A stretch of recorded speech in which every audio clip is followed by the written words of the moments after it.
सभी प्रियजनों को एक बार फिर से मेरा नमस्कार। हम लोग जैसा कि एक चर्चा शुरू किए हुए हैं, माने वार्तालाप,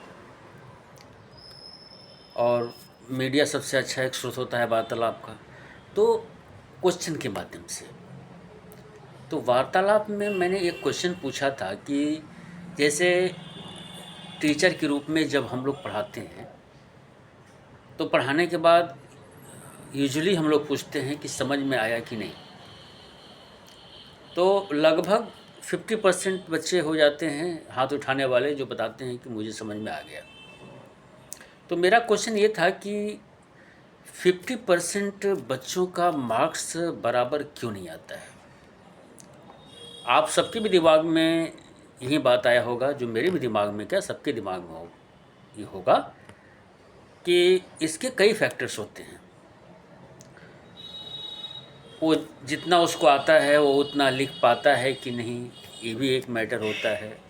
जिस समय एग्ज़ाम या टेस्ट हो रहा है उस समय उसकी इंटेंसिटी कितनी है, ये भी मैटर रखता है। उसकी तबीयत ठीक है कि नहीं, ये भी मैटर रखता है। बहुत से मैटर्स होते हैं। एकदम सही, आप बिल्कुल सही बात बोल रहे हैं। तो मैटर सब हो सकते हैं और सभी फैक्टर्स जो होते हैं वो कहीं ना कहीं प्रभाव डालते हैं, इसलिए परफॉर्मेंस एक बराबर नहीं आता है। लेकिन ये सामान्य बात हो गई। आप कभी एक बार वॉच करिएगा। मान लीजिए कि आप खुद देखिए, जब से आप पढ़ाई कर रहे हैं तब से किसी न किसी क्लास में आप देखिएगा कि आपकी तबीयत बहुत ख़राब रही होगी और किसी टेस्ट में या किसी एग्ज़ाम में कोई ऐसा क्वेश्चन आया है जो उसको पहले ही से उसका आंसर आपको बहुत अच्छे से आता था। तमाम तबीयत ख़राब होने के बावजूद भी, तमाम दिमागी परेशानी होने के बावजूद भी जब उसका आंसर लिखते हैं तो लगता है कि आपका पेन यानी आपका हाथ अपने आप चल रहा है और सही आंसर हो जाता है। तो क्यों?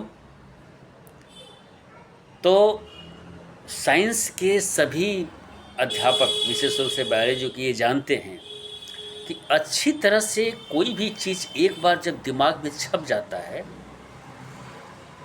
और आदमी अगर कॉन्शस है तो कभी भूलता नहीं।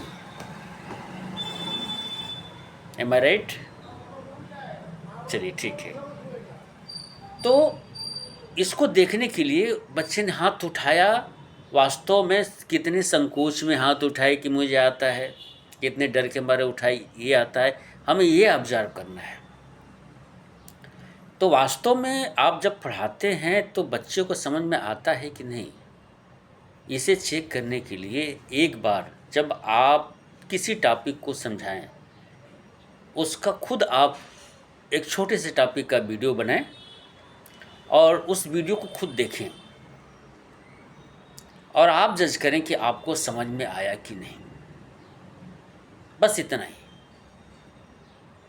बाकी आप खुद समझ जाएंगे। एक बार एक अध्यापक जी ने हमसे पूछा कि सर आप कैसे पढ़ाते हैं, क्या टेक्निक अपनाते हैं। तो ये तो बात देखिए तय है कि सभी अद्वितीय होते हैं।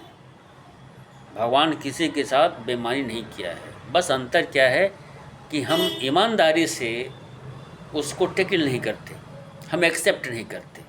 तो जब आप वीडियो बनाएंगे और वीडियो बना करके देखेंगे कि वास्तव में आपको समझ में आया कि नहीं, तो आप पकड़ लेंगे तुरंत कि कहाँ गलती थी, मेरे समझाने में कहाँ प्रॉब्लम आ रहा है।